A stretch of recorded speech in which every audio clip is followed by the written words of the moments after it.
So this is my mom, Louise, and she adopted me at birth. And I've also got my birth mom, Kathy, and my birth father, Jimbo, on. And we're going to talk about our adoption story today. How about that? So I was adopted at birth, and I always remembered from a little girl. Why am I crying?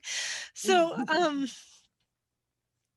I don't remember how old I was, but I know it was before I was, it had to have been before I was 4. I remember Mom, Louise, you and Dad sat me down on the couch and you told me that I was adopted.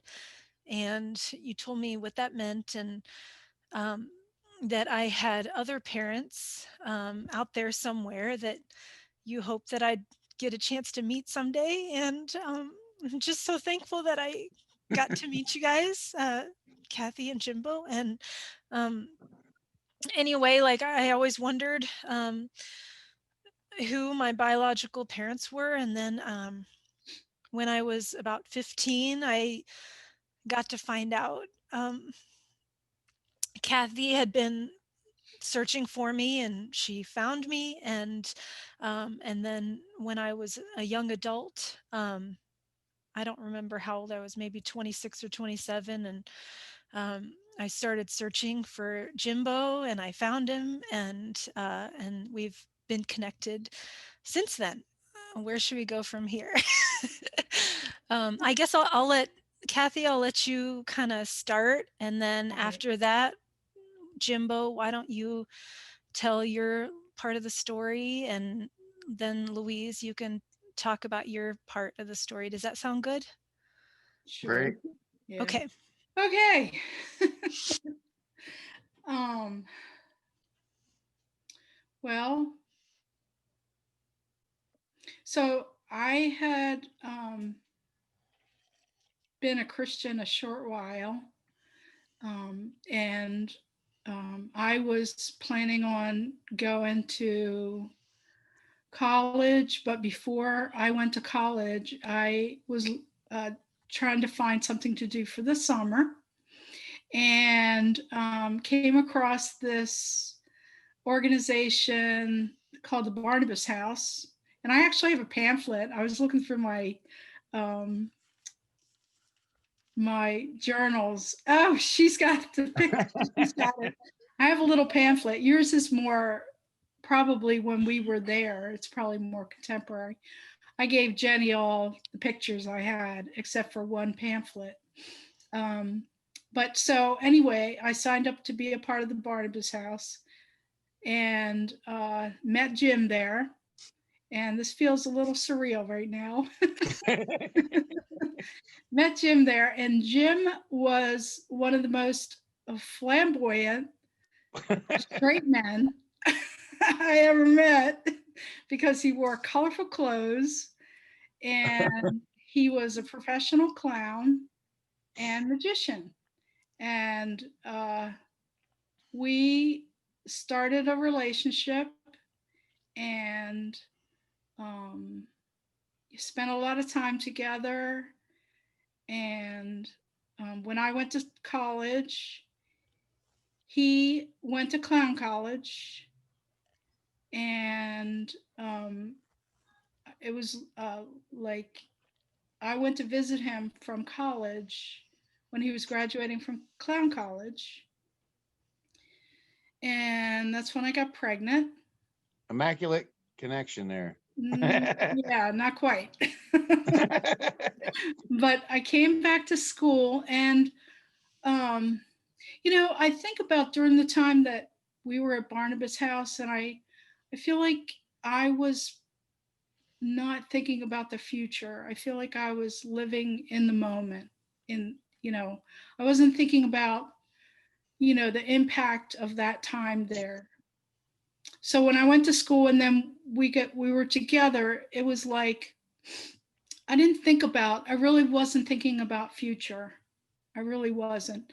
I would say, and looking back and knowing, you know, all the things that I went through in childhood. I was a very wounded person, and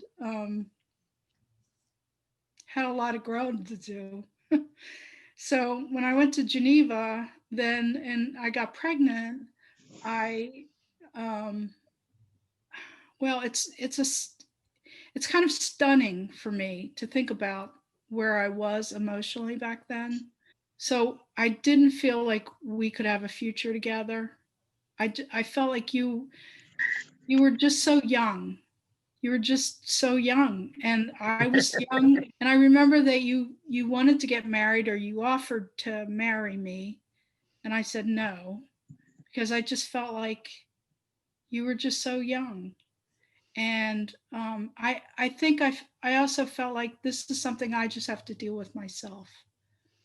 Yeah, that's right. I remember now. You were older than me. You were about 3 or 4 years Yeah, older than me. yeah, And I was like 20, and I think you were like 23 or yeah, 24. yeah, yeah, So yeah. So anyway, so I went to Geneva, and staying at Geneva, and yeah, sorry, Geneva College in Western Pennsylvania. I almost Pitts- forgot we're doing this. Pittsburgh, Uh, it's it's actually Beaver Falls, Pennsylvania. right? I enrolled in Geneva in the fall of 1980 and got pregnant in probably like December, the Yeah, fall of December. 1980. And then when I went back to Geneva, and I knew I had to make or figure out what I was going to do. Am I going to keep my baby? Am I going to place my baby for adoption? What am I going to do? I didn't really know what I was going to do. I was scared, and um, it was just something that I had to carefully make a decision about. So I really prayed about it a lot. I look back in my journals, and I spent a lot of time, pros and cons, all that kind of stuff. Um, Shortly after I came back to Geneva, I told them, the administration, that I was pregnant, and they were making a decision whether I was going to stay in school or not. And they decided that they would let me stay. And I think that had something to do with the fact that the president's daughter was pregnant at the same time, and they wouldn't be kicking her out. So Wow. they couldn't kick me out either, you know. That's cool. Yeah, yeah. So I started getting some counseling from the professor of psychology. He really wasn't a counselor, he was a professor, but we talked about options. We talked about adoption. We talked about me raising my baby, where would I go, all that stuff. And I was leaning towards adoption. Then they had me go see a doctor. They arranged for me to go see a doctor to get care, and the doctor was a graduate of Geneva College, and he actually said to me, which was very surprising, it might be best if you have an abortion in this case. And he was a doctor. He was somebody who graduated from Geneva, and he said Wow. it might be a good idea in this case if you have an abortion. That's So crazy. there was it is crazy. It's very crazy. I had, it had crossed my mind, but it didn't last very long. In fact, I see your expression, Louise. Yeah, Christian college. Doctor. Yeah, that was pretty surprising. Um, and I think what his thing was, you're in school, you're around all these kids. How are you going to feel around all these kids? How are they going to feel about you? You're supposed to be a Christian. You're walking around pregnant. Well, that was a pretty interesting experience all along, really. Um, but my friend Chris, the one that you met, Jim, Yeah. Uh-huh. she is the one that she normalized things for me. She said to me, um, "Well, you can just leave school, come stay with us. We'll help you take care of the baby." And that was an option for me for a little while. And then, in prayer, I felt like God was saying that he didn't want me to do that. I felt that he didn't want me to do that. And I found out later the reason why. And they had a lot of trouble going on in their family, and I wasn't aware of it at that time. You know, God gave me a The clean insight. sweep in my heart, the insight, correct, not to do that. So that was the one thing that closed. Then my own mother and my sister both said that they would take my baby and raise my baby, but both of them, my mother said, I will raise her, but I will never give her back to you. And for me, for her to say that, I didn't think that I could live like that. And my family was very dysfunctional, and um, I really didn't want my mother to raise my baby or my sister because she was in a very difficult marriage. So I felt like no. And I wanted what was best for my baby. And at the time, the little baby that was growing up inside of me, she was tumbleweed. That's what I Oh, nicknamed her, because she rolled around and rolled around and rolled around. She was tumbleweed. So those options closed for me. And I really wrestled with the idea of giving birth and raising her myself. And because of the difficulties I had in growing up, I was afraid to parent. I was really, really afraid to parent. I didn't want to hurt her. And I'm saying her, but I didn't know she was going to be a girl. I didn't know that. But I right. kind of like felt like she was always going to be a girl. I kind of Yeah. felt that way anyway. But so I didn't want to hurt her. So and as I said, I was young. I didn't feel like I could parent at that time. I really didn't. And then just starting school, and that was such a big step for me, actually going back to school after quitting nursing school and quitting the other schools that I went to. When I finally ended up in school, I didn't want to have to uh, go to school, be pregnant, try to raise a child, and I didn't want to resent her. And those were all the reasons why I felt like the best option was to place her for adoption. And back then we didn't call it placing for adoption. We called it giving up our Mm. baby. That's what we called it.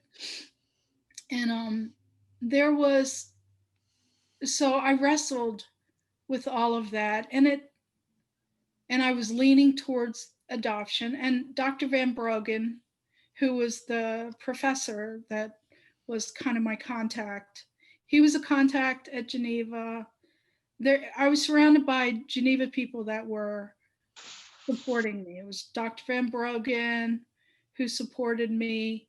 Um, then they had an attorney. The attorney that they gave me to work with was a graduate of Geneva. Then the doctor, Dr. Kennedy, who not the doctor who suggested I have an abortion, not him, but the doctor who cared for me during the pregnancy, who was a country doctor and his office was in the woods. That's what I remember.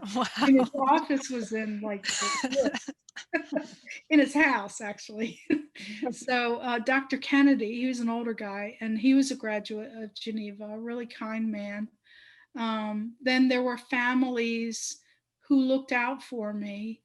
Um, Two of the professors, both named Dr. Carson. There was two Dr. Carsons, and their families would let me come and have dinner at their house.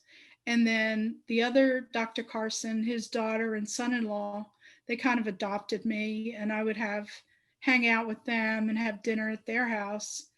And Bonnie Carson, who was this Dr. Carson's daughter, she became my Lamaze coach. Her and then my good friend Debbie Roberts, both of them were my Lamaze coach. So I was surrounded by people who were taking care of me at the same time. Wow. My grandmother was really upset when she found out I was going to place her for adoption. She was very angry. She said, "You're giving away our blood." And yeah, she really felt that way. And I told you before, Jenny, and that was because I found out that when she was a teenager, she had gotten pregnant and her baby died at birth. Mm. So Wow. she was, I didn't find that out till years later. So she was really angry with me about adoption. Um, but and I couldn't convince her otherwise that it was the best decision. So there were some difficult times at the school because people would say things about me, but my friends, especially Debbie Roberts, she would, you know, like people, certain people had a negative attitude about adoption. Yeah.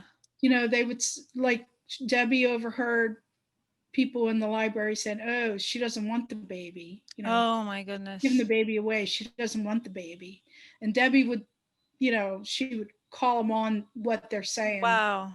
Yeah, that I mean things like that. That was hurtful. And I know people talked about me, and that was hurtful. But I had a good support system, and that's, you know, that made a big difference.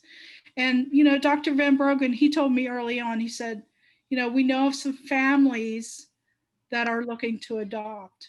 And I saw that in my journal today, Louise, Oh where yeah. he had told me that. Yeah, he said, we have some families that are looking to adopt. And so I don't know if you know this, Jim, that so Dr. Van Brogen worked for the college, right? I'm forgetting names, Jim. Help me out. Your, My uncle Dean, your uncle. Yeah, Dean. Dean Smith. Dean Smith was he taught at the college, and he was also a pastor at a church that was somehow close to the college. Yeah. And Okay. when they told me that they gave me stipulations for staying at school being pregnant, that I would have to go under the authority of a church. I would have to confess to the elders, which I feel a certain way about that. You know, they didn't make it easy for me. Okay. Mhm. Wow. And so I would Wow. have to be under the authority of a church, confess to the elders my sin, and you know, I would have to go to church every Sunday, be in that church. That was the church that Dean Smith. Oh, you went to Dean Smith's I church? had to. They put me there. Oh, Oh, you didn't know that? I didn't know that. Oh yes, That is Oh, so you weird because poor girl. yeah, Dean used to tell me, like, I remember being a little girl and Dean used to tell me, your mother is so beautiful. He just would always say that. wow, wow, Um, yeah. So I saw him every Sunday, and then your aunt, Nancy. your sister Nancy. I'm sorry, I'm just forgetting names today. Uh, Yeah, Nancy. She worked at the college too, and I saw her.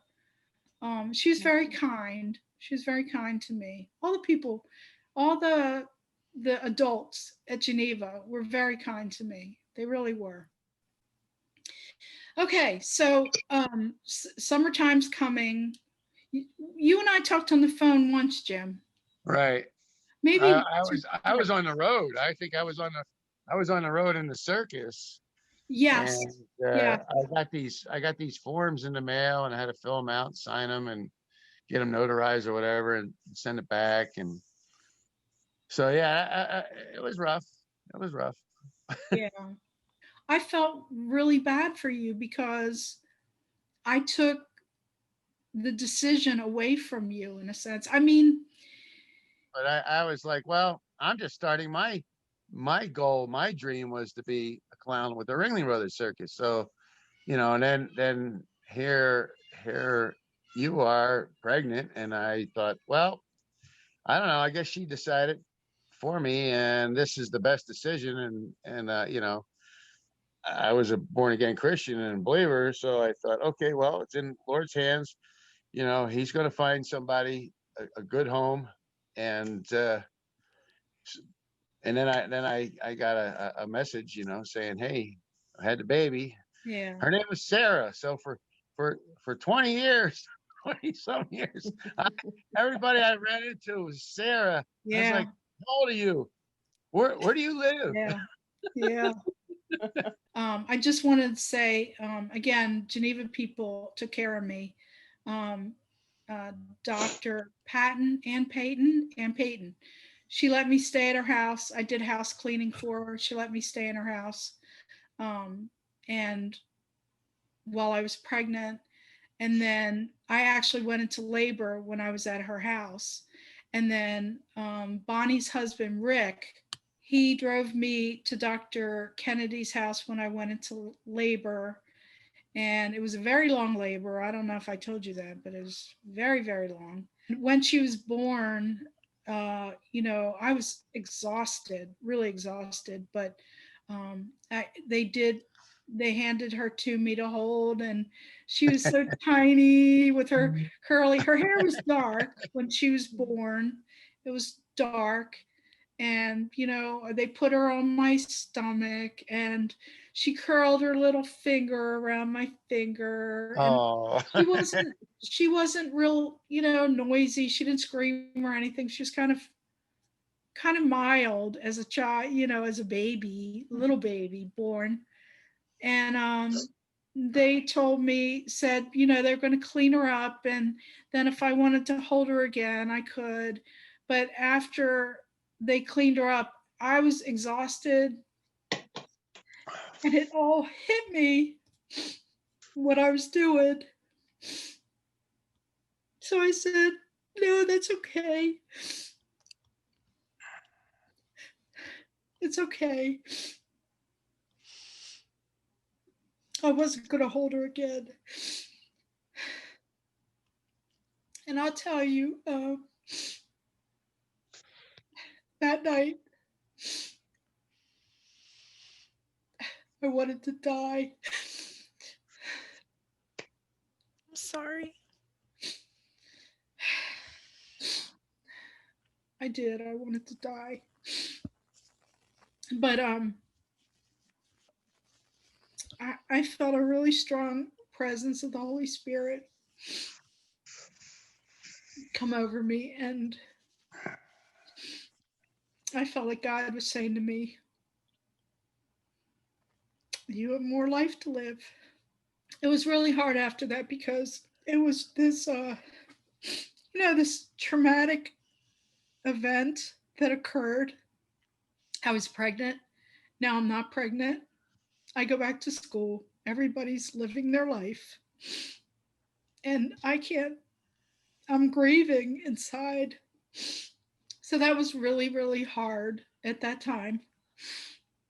Actually, shortly after that, Jim, I met the man I'm still married to.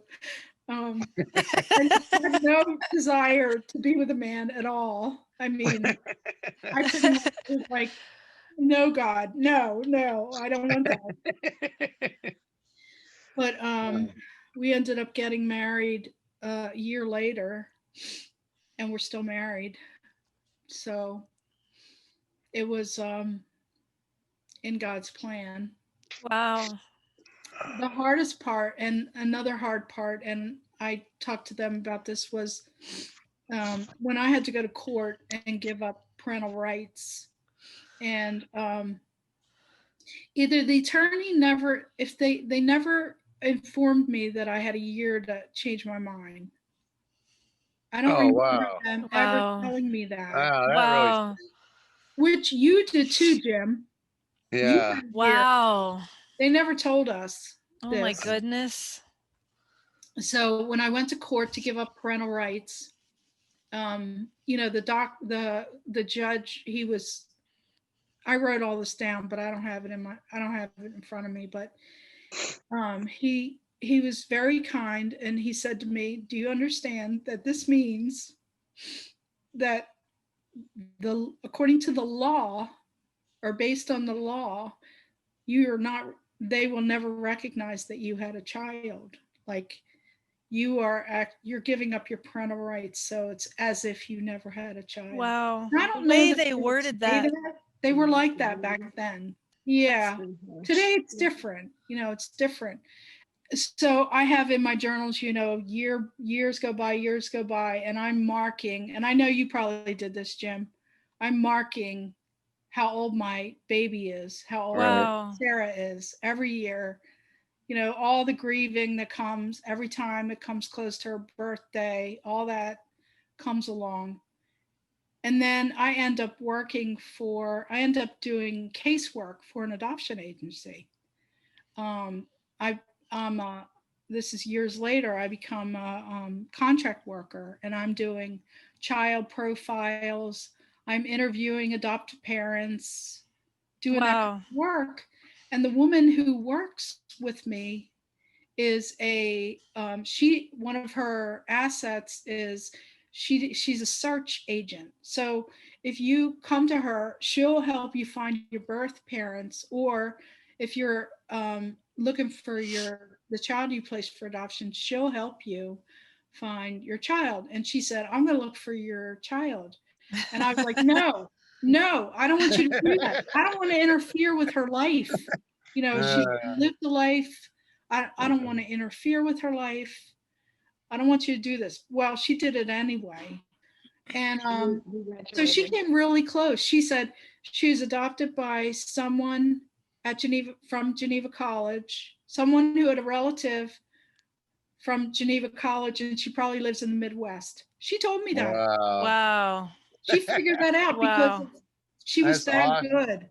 I would say for me, it was the biggest until that time in my life, trusting God to have my child be raised by a loving Christian family.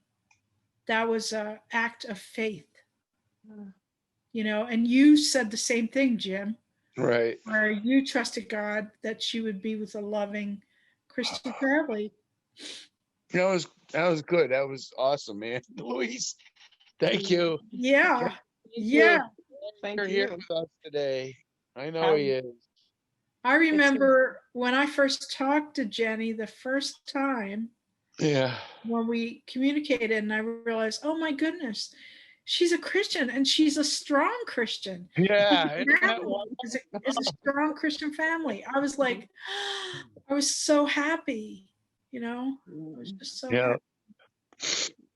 The right. first time Jenny and I met actually was at um, Dean and Nancy's house down the street from me, which Yeah. is weird. That's They Mhm. lived, crazy. Jim, they lived down the street from me. Oh Like man. Jenny actually walked Oh, past my house, oh, came for a visit. Isn't yeah. that Mhm. crazy? Yeah, And that's Girl, awesome. all yeah. the there were So, people in Geneva who knew. Nobody ever Wow. told me. yeah. Yeah. Wow. So here's my story. I went to the Barnabas house and I was working there and as a repair guy, and then I also worked at night doing magic at a big restaurant, about 800-seat restaurant. And I fell in love with this gal, Kathleen. Mm, She was one of the counselors. I didn't know you were Kathleen, a counselor. yep, she was I a counselor. guess. Yep. And it was pretty cool. The Barnabas house was a really cool endeavor. They were remodeling this old, rundown, in a really nasty neighborhood hotel, and they were converting it into a shelter for women and children and guys, whatever. Everybody that had problems, we would teach them, bring them in, put them up, and feed them the word. And so it was really cool. It was a great thing. And I met Kathleen, and we remained friends even after we left. I got accepted to Ringling Brothers and Barnum Bailey Clown College, so I went on with the Yes. circus. Went on to the circus and stayed in touch with Kathleen, and had a long distance relationship. She came Mhm. down to see me graduate clown college in Florida, and well, that's when you came along, Jennifer. So yeah, so I guess I left clown college, came back to Philadelphia, and that's when me and Kathleen started, dating a little more serious, and That's when she sprung the news on me. And here's my side of the story, Kathy. You Okay. had me come. You had me come over, and we sat down at a table. And I remember it was kind of like the movies, where you got the little round table, and it's all dark in the room except for the light above the table, and we're all sitting there with a glass of wine. And you said, "I have something to tell you. I'm pregnant. I don't love you, and I didn't love you when I did it." And I'm like, oh, I can't believe this. What? Oh, I probably did do that. I'm so How sorry. can you say this?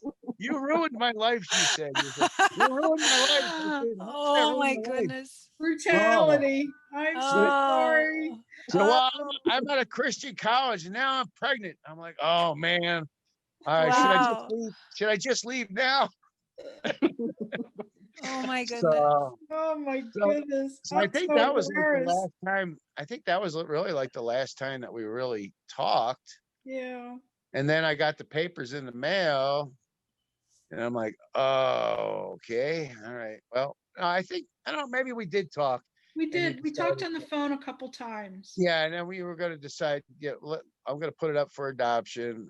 And I was like, okay, I guess, I'm, I didn't give you a choice. yeah. And I my said, I'm mom, doing this. my mom really didn't know. I didn't tell my parents. I kept it from everybody except for my friend Donnie, who was also a clown. And yeah, it was pretty traumatic. Hmm. But the coolest thing was when I was, forget where I was at the time. I mean, I know I was in the circus. I think it was maybe Atlanta, Georgia, or somewhere down there, and I got a phone call, and I think it was you on the phone, and I had to go to the phone at the stadium, and you said, oh, we had a little baby girl, so many pounds, so many ounces, and her name is Sarah, and that's all I knew. Her name was Sarah. And so for 20 something years until Jennifer came along and discovered me, you guys didn't tell me her real name. I didn't know it. Oh, you didn't know it either. No. I Oh, so named her I named her Sarah because when I was yeah. after I gave birth to her, Uh-huh. I felt like God was saying to me, name her Sarah. Yeah. And so I named her Sarah, and that's the name that I carried. I never knew her name was Yeah. Jennifer until I met her either. So Uh-huh. you and I both knew her as Sarah. Yeah. Well, the coolest part was, okay, so I had that. So for years, all I knew was Sarah. So everybody I met, where were you born? How old are you? And is your name Wow. Sarah? So like checkout girls or people at the department stores, and everybody I ran into, I questioned them. And Wow. then my cousin was looking for his son, and found him in New York.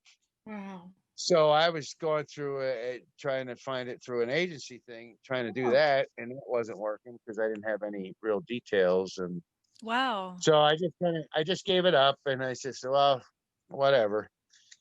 And then one day I did a show, and then I got a call right after the show. I'm loading my car, and this lady's like, I'm the president of the Clown Club, and I have some information for you. Are you sitting down? I'm like, yeah, sure. So I sat down in the car, and she said, this girl is saying that she is your daughter and she wants to get a hold of you. And I was like, oh yeah, okay, I have a daughter. I know that. Uh, I said, well, what's her name? Her name's Jennifer. I said, nope, not my daughter. She said, well, wait. She said, wait, let me tell you who her mother is. Her mother is Kathleen uh, Montgomery or Lewis, and then I was like, oh, my heart just dropped. And she says, well, you can't call her right now. Here's her phone number, but you can't call her right now because it is, I don't know, 11 o'clock or 10 o'clock there. Oh And my. so as soon as I hung up the phone with the clown president, I called you right away. Remember? I And remember because it was dark outside. I do it remember was dark, that. and I said, hi, I am your father. Yeah, I remember. That was amazing. Uh, so yeah, so it was like, I don't know what, a couple days later, 5 days later or something. We ended up meeting each other. I flew down. Yeah, Yeah. that was Oh my great. gosh, that was the coolest. That was the coolest time ever. Yeah, You that was know, and cool. I had no hard feelings toward you, Kathy, at all. And Louise, I just, thank God that you guys were just good, strong Christians and took care of my daughter. And I thank you so much for that. That was wonderful. So, and it's just a blessing. I mean, it's just Yeah, amazing. It's so cool. And then you came out here to Arizona and met my daughter, and you guys spent time together, yeah, that was cool. and then you met my son and his kids and Branson, and so yeah, Yeah, so it's been a really good time. yeah, Life goes on, yes, it yeah, works itself out. yeah. My favorite part when you came to visit Yeah, was that, like, the same day we met, yeah. you were like, "Let's do a show." And No, so we did a what, didn't we no, do a show right there? you said, oh, I'm gonna meet you. I'm gonna introduce you all my family. We're gonna go to a barbecue place, and I'm like, well, should I bring my balloons? And you're like, yeah, you bring your stuff. Oh, yeah, I must So have so I wanted to brought do all that. my stuff, Kathy, and I entertained the troops at the barbecue place. That was so cool. That was amazing. Yeah, I saw some pictures from Yeah. that. I was really happy. Do you And she's remember like, that, yeah. Mom? And Yeah, this one's adopted, and that one's adopted, and this is my real sister, and this is my yeah. Oh, it was cool. It was so cool. I forgot Yeah. about that. Really, really happy. Yeah, we So started actually Jenny and I started looking for you when she was at my house uh-huh. one time, and Yeah, I remember that. I said let's look up like clown associations or organizations. That Mhm. was the how it came, the how she connected with you. Right, right. Yeah, so when I started looking for you, Jimbo, and Uh-huh. I I mean, back when I was with Kathy looking for you, in the back of my mind, I kept thinking, "There's no way he's still a clown. There's no way." And so I kept telling myself, "This is a dead end road. This is a dead end uh, road." Like, I'm and then always a clown. when and then my husband and I, we moved in with his mom, so that we could both go to college. And so we were living with her, and I was talking with her, with Alex's mom about it. And, she just encouraged me, to just start calling random people. She's like, what do you have to lose? Like, Right? if he's not a clown, then the worst thing that could happen is that you don't find him. And she goes, but you might as well just call, look, we've got the internet now, so you might as well Yeah. just find some numbers and call them. And so, yeah, I found a number of somebody who was a Uh-huh. clown person, and, like, Right. I called him and they're like, "Yep, I know that guy." Who doesn't know Jimbo? Uh, Yeah. So, that's pretty cool. it was cool. Well, Gary and I had already made applications for adoption because we discovered that wasn't, we weren't able to have our own children. So, and I've always wanted family, so I wanted children. So that we've been married, what, 3 years maybe by that time. And so I decided it was time, and I was already in my early 30s. So I thought, if I'm going to get pregnant, I should do something or else. And then I'd heard stories about it. If you adopt a baby, then you get one. Ah, that happened. Mm.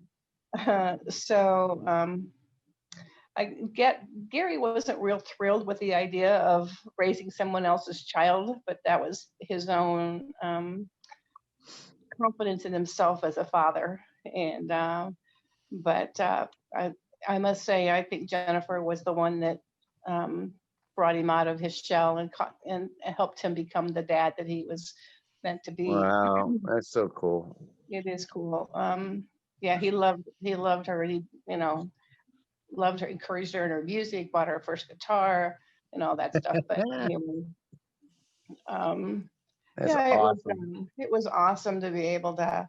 I mean, I felt so blessed to be able to be chosen to have a child, to be part of that adoption scenario or the circle. So when we had gotten the phone call that Jenny had been born, we were in the transition, moving. We were moving from one place to another. Gary always bought houses and he sold them. He bought houses and he sold them, but we'd moved about 2 times since we got married. So I was ready to let's stop buying, let's settle down.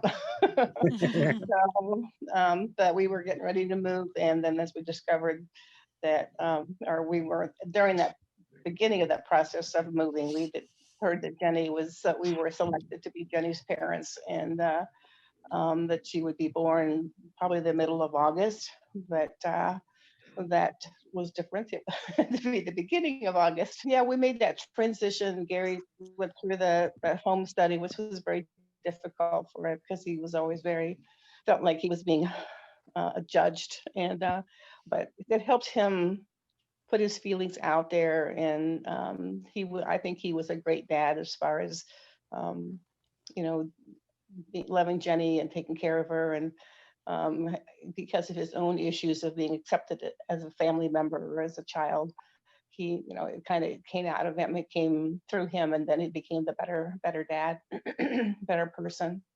I knew it was in him. We just had to throw Jenny in there to pull it out of him. So yeah, we went when we heard that she had been born. I don't know where to start. When we had heard that she'd been born, I guess it was Dean Smith that called and said that Kathy, you had delivered the baby, and Gary and I decided we're going to pack up and we're going to go.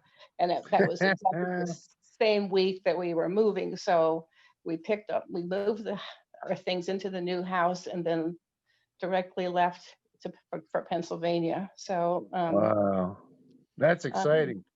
it was exciting. So we drove to Pennsylvania, stayed in the hotel just outside of Beaver Falls, and called Nancy and Dean knew we were coming, but they didn't expect me to be there that soon. And I don't know that time of that season, like 80, 81. There was just a bunch of movies on TV about adoption and kids being adopted and finding their biological parent, and then getting returned to to their biological parent, and it was kind of scary because we thought, what if they change their mind and they decide they want to keep the baby, and all those things that kind of flooded my brain.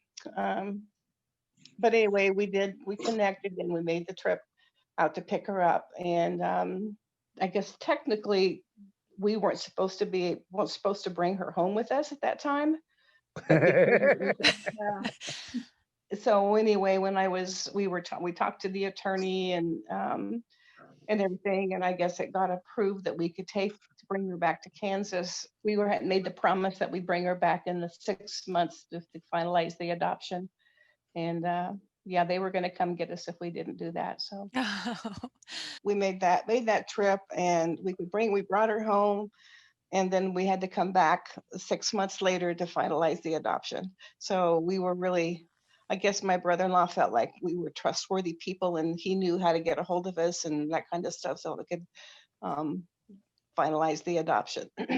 Yeah, we got to bring her home right away, and that was such a blessing because, like I said, most times it doesn't happen that way. You have to put 2 months together, and to me, that bonding time at the beginning of a relationship is so important. So I was thankful for that connection with being a private adoption. They approved of that for us. Wow. Yeah, and I had barely gotten enough any stuff to change diapers, to formula, and all that stuff. That just didn't come to me right away for some reason. um, I think we picked up formula before we left Beaver Falls, in diapers. But then when you get are on the way back and this baby's crying, I said, whose baby is that? Sandra, I mean, it was my baby. Talk about transition. You don't have 9 months to get ready. I think I had 2 months to get ready from the time that Oh we were wow. that we were going to be we were adopted, approved for the adoption, and then until we got her. So I was thankful for that. Yeah, I have mixed emotions because I feel like Kathy could have had more time with her, but I don't know how that all works. Haven't been on that side of the I don't think back during that time that was a possibility for me. right. Yeah, I think Adoptions, the nature of how adoptions are done are yeah, so different today.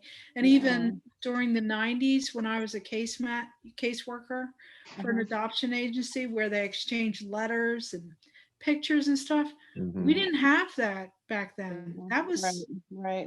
like when that judge said to me, when you give up parental rights, that's it. That's it. Yeah. It was hard being Absolutely. part of that, in that new way they did adoptions. Right. And I was Mhm. a caseworker and I was seeing these parents can exchange pictures and letters, and you know, Wow. Yeah, it was right. like every year that would pass, they would get there was an agreement where the adopted parents would send a letter and send a picture Mhm. of the child. And Uh-huh. then you even go even further where you have visits and things like that. Wow. Honestly, I don't know that I could have handled that. Yeah, That would Mm. have been far too yeah. painful for me. I don't know that Exactly. I could have handled Exactly. that. Yeah, that would have been like, here, you can have a look, but oh, that's enough. Okay. Yeah, Now give like her I back. said, Take her back. right. Like Yeah, I give her said, back. my mom said she would raise her, but I would never have her. So how would Yeah. I be able to handle going for a visit? It would Yeah. Right. screw me up. So anyway, we picked Jenny up and I did the court stuff, and I had to drive over to Philadelphia to do it. So she probably had to go to Harrisburg. Yeah, it was Harrisburg.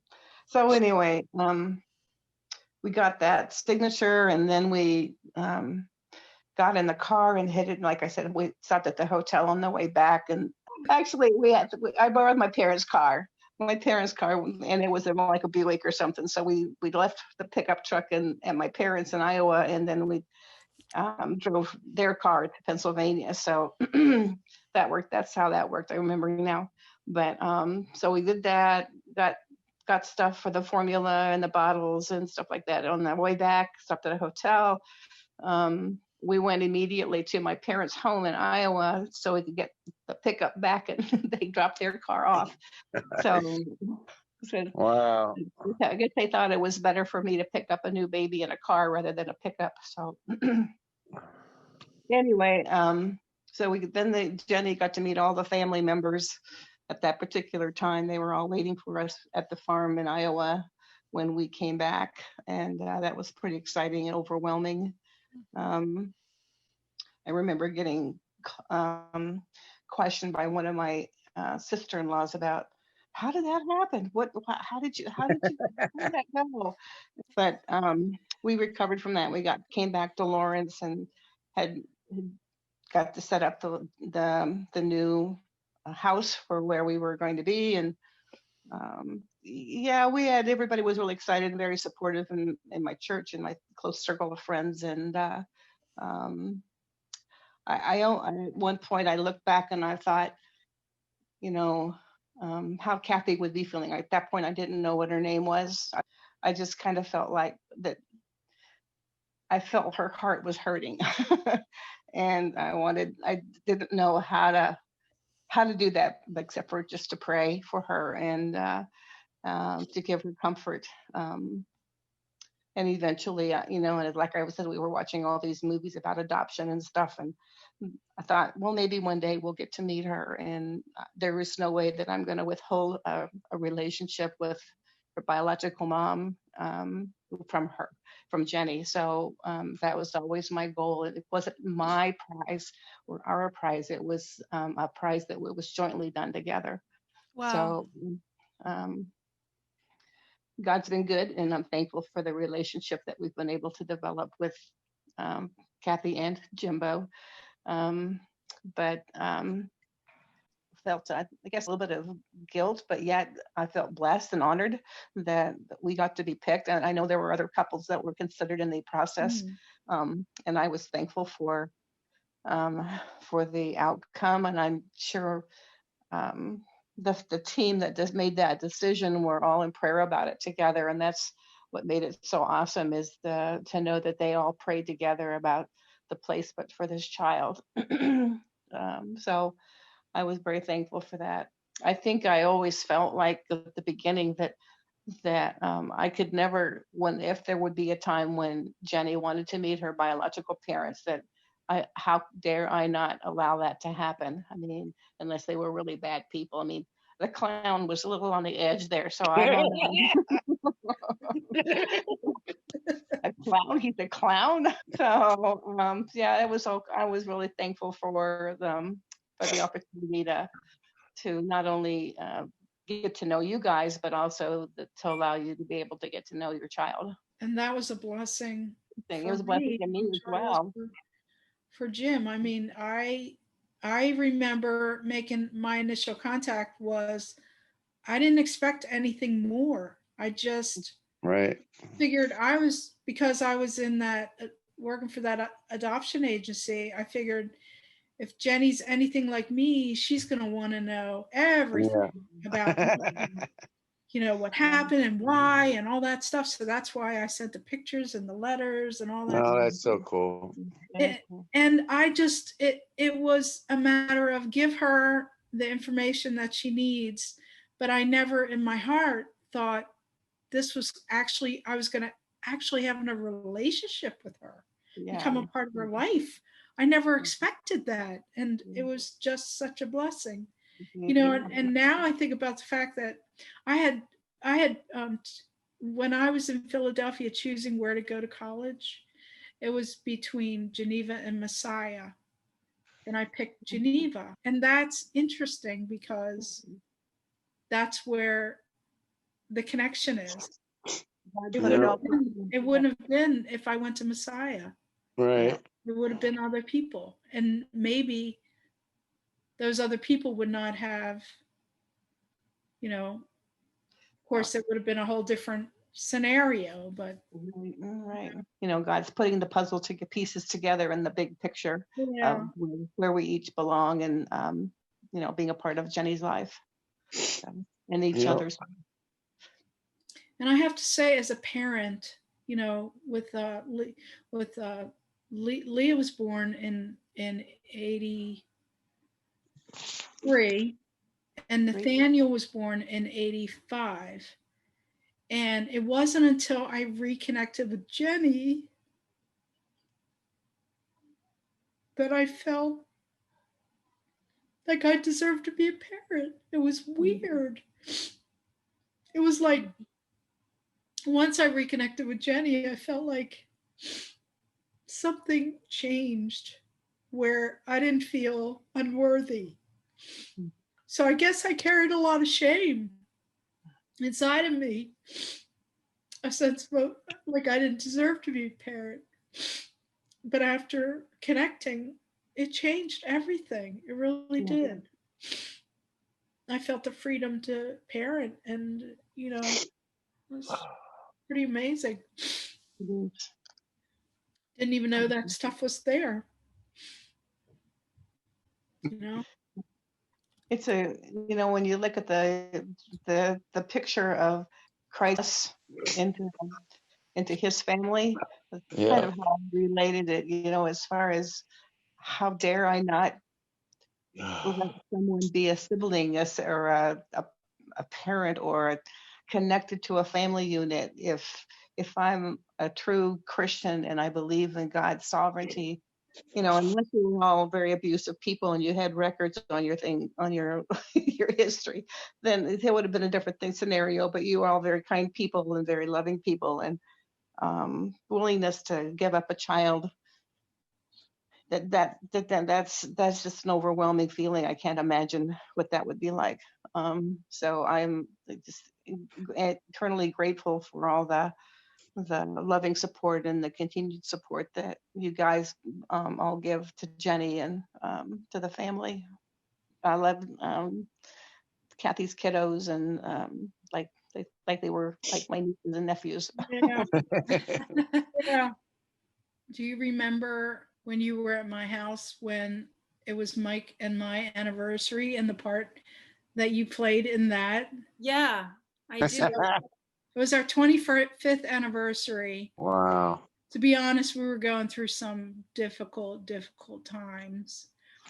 You know, we were just planning on going out to dinner, and Jenny came up with this idea to make dinner. And it was one of these things that it just had such a major impact on our lives, you know, and it was like kind of a recommitment between us after that, because having the kids around and doing all that stuff for us, it was like you look at your marriage and you know you see that it's not your individual stuff, it's Right. involves your whole family, you Yeah. know. So it was a very remarkable evening for us, and Jenny was there, you know. She was there. Well, I wanted to say something. I remember when Jenny came to visit. We took her out to dinner. We went to a place called Margaritaville, Oh, that was amazing. and there was a band playing that night. And we were sitting there, and Jenny says, "Oh, I want to go talk to the band." She went up and talked to the band. Next thing you know, she's up there on stage, and she wrote this song for me to, as like reconnection kind of thing, and she played this song, Oh, and then flood works started. I'm like, oh, come on, what? And then after the song, then she had a standing ovation in the whole place. Everybody stood up and clapped and applauded, because she gave the story and told the story about connecting with her biological father after all those years. So it was pretty cool. That was probably one of the best moments in my life. yeah. That was cool. That was pretty cool. Okay, I wanted to say, Louise, that I'm so glad that you raised me and taught me how to pray. And I just remember, like um, the biggest things that the most important things in my life were just about how you taught me to love God and to serve Him. And I just want to say thank you for that. I did what I felt like God wanted me to do in teaching you, and I think was in a good community to be encouraged to do that. And so I'm thankful for my parents that taught me how to do that and to be that, and then to maintain it through my life, through your life. And thank you for I don't want to say the more of knowing Pastor, knowing Jimbo and Kathy as well. It's just been a blessing as well, and it's just like again just a representation of the community of Christ and how we all connect together, and we still, even though we may be distance between us, we still can connect with one another and learn from each other and uphold each other in prayer and stuff. So thank you. Well, we got 2 minutes, so I'm going to pray for us, okay? Sounds good. Okay. God, thank you so much, God, for the blessings that you've given us. Thank you for your love and for loving us enough to forgive our sin and um, and bind us together with your Holy Spirit, God. And we just we are just so grateful for you and for the extra blessing that we have to know each other and to communicate with each other. And God, we thank you and we trust you and we bless you. And amen. Amen. Thank you, Jesus. Amen. Thank you. Thank you, Jesus. Yep. Love you. Love Love you. you guys.